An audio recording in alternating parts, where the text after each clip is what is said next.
নয়, ভগবান আছে সংসারের মধ্যে, ভগবান আছে সংসারে। যাদের 24 ঘন্টা ডাকার সময় আছে তারা তো ডাকতেই পারে।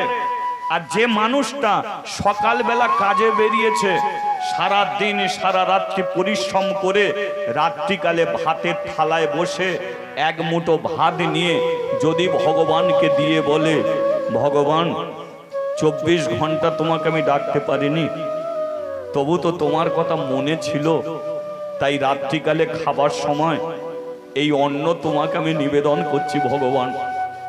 আমি 24 ঘন্টা ডাকতে পারিনি, কিন্তু আমার একটা ডাকে তুমি সাড়া দিও ভগবান, একটা ডাকে সাড়া দিও। বলো তো, এটা তো কষ্টের ডাক। আর ওদের 24 ঘন্টা ডাকার সময় আছে, ওরা ডাকবে, কিন্তু তুমি কষ্ট করে একবারই যদি ডাকো, তাহলে সংসারের মধ্যেই তুমি একদিন